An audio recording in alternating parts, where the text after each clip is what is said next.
We need to be asking ourselves, who do I want to become? Who do I want to be? Instead of focusing on who I am, especially if it does not feel good. Who do I really want to be in the world? If you have not met me, my name is Lisa Coleman. I'm an early childhood educator. I run a family daycare business.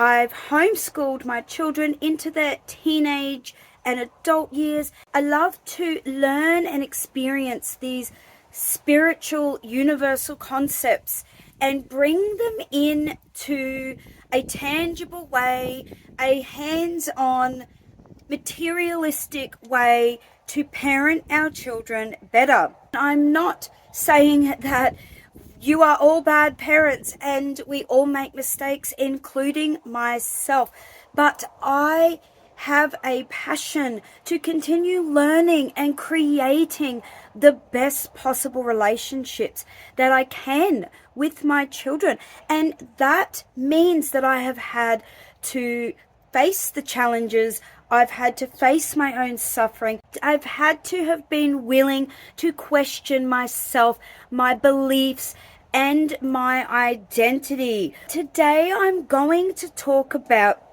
how our identity shapes who we are in the world, how we see ourselves and who we believe ourselves to be is how we are going to treat others in the world. It's how we are going to parent our own children and relate to them. Where does our identity come from? I believe that we are born with a clean slate as babies, and that we develop our sense of self, our sense of who we are, our identity, what we believe to be true based on how we are raised by our caregivers, particularly mum and dad. How we grow up, what kind of a household we grow up in, and how we watch our parents speak to each other, speak to themselves, speak to others, and engage in the world, how they solve their problems, how they view hardship, how they deal with challenges and problems and conflict. And we watch and we learn, and based on what example they are providing, as little kids, we are like sponges who soak that straight up, and we begin to form a view of ourselves and the world. The way they speak to us, if it's unkind, if it's harsh, if it's negative, then we are very likely going to grow up with those same thoughts about ourselves. We internalize the voice of our parents and how they speak to us and see us and feel about us. We are going to do the same towards ourselves and others. Then as parents, we have children and we fall in love with being a mother or a father, and we really love this idea of we want something for ourselves. We love the whole experience of having a new baby. We want to love this baby with everything that we have, and yet we run into so many problems because as that child begins to grow and develop and it presents issues that we don't know how to manage because we've only learnt how our parents managed these things. So then the joy of parenting and the connection that we have, it doesn't diminish, but it changes over time, and we become stressed and we become angry and we become extremely reactive towards our children. Everything they say and do triggers us, and before we know it, they're older and we're out there saying, my children are so ungrateful, they're just so stupid, they don't get it, they think they know everything. And what we don't realize, because a lot of the times we've blocked this out, but what we don't realize is we have become our parents who spoke to us or about us that way to our own children. So I'm going to share with you that just because we form an identity in childhood and that shapes our view of the world and the way we relate to our children and others. It does not mean we are stuck as that forever. In fact, learning psychology and counseling and early childhood development in my career has enabled me to realize that our wiring in our brain is absolutely malleable and reversible. It is called neuroscience. And what this means is that the pathways that form in our brain in childhood, that form how we see things and how we feel and how we act, it can be reversed. It can be engineered and changed. This is magic to me. And I can tell you, I have direct experience of this. I have spent years and years of my life in this field doing the inner work in myself to reverse engineer some of these thoughts and beliefs and identities that I have grown up with, and it has completely transformed my life. Forms of identity work can be based in cognitive therapy, so where we challenge our thoughts, we question our beliefs. It can also be in the form of deep healing work, trauma work, inner child work, meditation. We can viscerally meet these identities in our inner space, and we can allow them to come to the light, be held, and move on and dissolve. And another form of identity work, which I have recently been practicing myself, is in the form of manifestation. I used to be a big part of the spiritual community more than 10 years ago, and I was all about changing my vibration, shifting timelines and positive thinking and affirmations. And I soon became bored with that. I realized that I had so much trauma to deal with. I had too many overwhelming emotions. So it didn't benefit me in the way that it might have if I had done a lot of the inner work.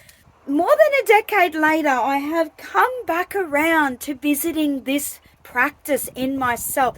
Now, I will link the details below, but I love somebody on YouTube called Ella Ringrose. She helps people shift into their highest timelines so that they can create the life of their dreams. I normally don't advocate for this kind of stuff because I don't believe that you can just switch to a new timeline, think positively, change who you are without having faced that inner grief, the inner pain, done the healing work alongside of that. Well, I have done so much of that I feel I'm in a good place to move into a practice that is more physical, hands-on action. And this has worked miracles for me in the last week, and I'm going to share with you how this has helped me. The idea is that rather than focusing on who I am right now, especially if everything is going wrong and there are so many negative thoughts about ourselves, and we're very critical about ourselves, and the way we see ourselves is very negative and hateful, and this has been the case for me. I actually have reached a point several times, and even more so recently, where I just could not stand to be myself anymore. I couldn't stand to walk and think and breathe as the person that I have been, who is so depressed, so upset, so bitter, so negative. And that's when I came across this highest timeline manifestation practice, and I thought, I have nothing left to lose. I've done so much inner work. I'm going to just step into my best self. What I did is I followed the guidelines. I wrote out my highest list of goals, and rather than be wishful thinking, rather than try to force myself to believe things that weren't true, I just asked myself, who would I have to become to be living that life? And yes, there is a little bit of faking it until we make it, and I actually don't see anything wrong with this if we have already done a lot of the inner work and we have addressed our emotions. This is not a form of suppressing emotion or pushing things away. As I said, I have had years of experience doing inner emotional healing work, so this is going to work best for you if it is alongside healing your emotions. So we don't ever want to push feelings away, but rather than latch on and feel trapped by them and continue to walk through life as somebody who never gets what I want, somebody who's always struggling, somebody who feels and looks fat and ugly and like a worthless parent who just has no choice but to be stuck, a victim in life, I decided there and then on the spot that I am a creator and that I can create the life that I want. As I said, I first came into spiritual practice with this being really big out there in the world, and it worked for me for some time, but I had to go inside myself and do a lot of the healing work. But now I am visiting this again, and it is actually working 100 times better and faster for me. What I've been doing is I have been writing affirmations and sticking them all over my room, my mirror. I have place cards that I wake up every morning and I read out loud, and they say things about me that I want to be. And I don't say I want to be da da da. I say I am. I am a good parent. I am worthy. I am beautiful and lean and fit and strong and healthy. I have a successful career. I live in the most beautiful place. I have so much money. This is going to seem silly the first day or two, but what's happening is we are retraining our brain. So just like in childhood, we copied the thoughts that we heard every single day. You are bad. You are wrong. You aren't good enough. You are too loud. You are not smart enough.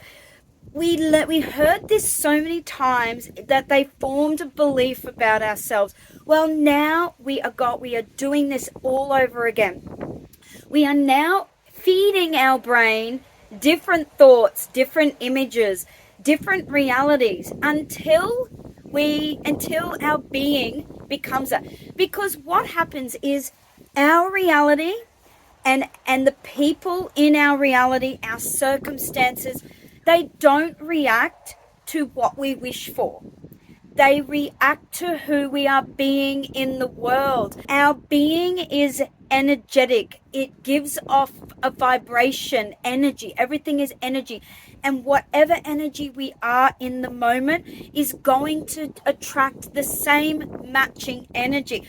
Is it any wonder that if we are out there talking negatively about ourselves and saying, I'm worthless, people don't like me, that reality keeps showing up in our lives, and then we feel like victims. Life is happening to us. Why does this keep happening to me? Well, if we can see that it is just responding to our own beliefs, it is helping us by saying, I mirror you, I see you, I support you in what you believe, then we can change those beliefs. And the universe is benevolent. It doesn't pick and choose which beliefs to mirror. It mirrors them all. So if we start retraining our brain with thoughts like, I am worthy, I am good enough, I am smart, I am wise, people like me, I have a great job, I love my work. If we continue to talk about our life as though that is who we are, reality has no choice but to mirror that back. And I have been doing this in the last week, and the things that have been manifesting as a result have absolutely blown my mind. I have had money showing up in my bank account where it is not expected. I have manifested opportunities that I could never have imagined. What is happening is my identity is completely changing. How does this relate to us as parents? Well, I also used to be the kind of parent who had an identity that was, I'm responsible for my children. I'm guilty. It's all my fault. When they say something hurtful or they say something about themselves, this is about me. I've done something wrong. But the way that my identity is shifting now, and the way that I can tell that it's shifting, is that when my children say things, I know it's not about me, because that was the old identity. So the new identity is, that's just their feelings. They might be expressing it to me. It might seem like it's about me, but it's not. And the way that I have been experiencing this shift in identity lately is that the way that other people are around me has had less of an effect on me than what it normally would. I'm finding that there's no anchor grabbing on to drama around me. And when things are happening, there's this sense of detachment. I know that that sounds like not so good, but I still feel very connected to my children and people.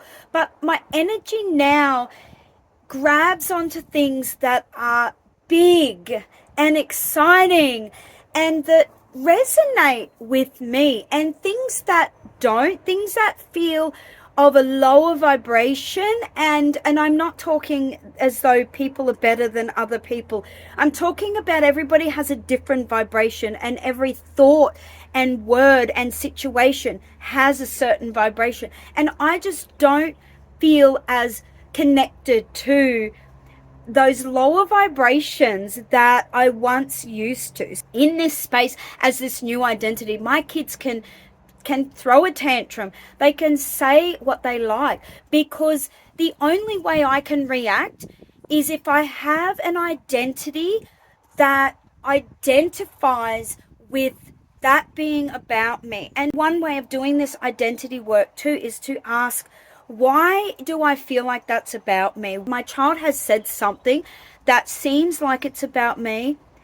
What is that? What am I making that mean about me? And where did I first learn this? This is a powerful question. If you want to first delve into how our identity is formed and created, then we need to start asking ourselves every time we're triggered, every time we have a negative thought about ourselves, I am fat. Okay, where did I first learn this story?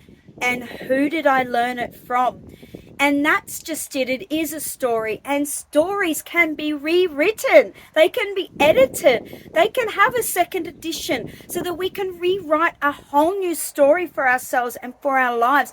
And this is the secret to good parenting. It is not finding all these different strategies and ways. It is not only creating a new physical circumstance. It's first becoming the parent we want to be. Before I go, I just want to add one very, very important step into manifesting a better identity, a better, higher timeline, and feeling better. Is it's not just doing these affirmations and writing down and retelling ourselves every single day that we are this new identity. It's taking an action step as the new identity. So for example, if I am now somebody that has a lot of money, I still have to take an action out there in the world. And it can just be a very small action, like I'm going to save $10 a week into my savings account. Whatever it is, or I have my dream house. Okay, what's an action step to take towards that? I'm going to create a separate home loan account and put $50 a week into there. Or I am a successful YouTuber. Okay, what is an action step to take? Post a video every day. you cannot just have these affirmations and have this new identity and just wait for the universe to give you everything you want. You still need to step out as a physical being and take these actions. I want to be the perfect parent. I want to be a loving, supportive, connected parent. Okay, who do I have to become? Let's say that I am that parent. What things do I do? Okay, I speak lovingly and kindly to my children. I listen to their feelings when they share them. I provide practical solutions. I don't just brush them off.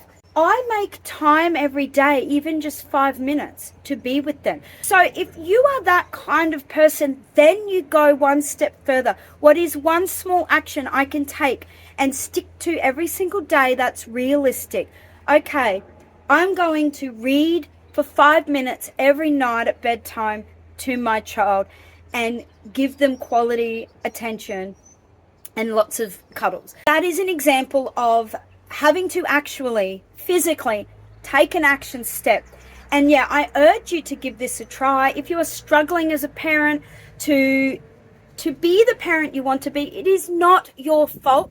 You have formed an identity that you learned growing up, but you do not have to continue to walk through the world as that person. You can be whoever you want. You just need to shift the mindset from a victim to a creator and go forth and begin to create your dream life. Much love to you all. Bye.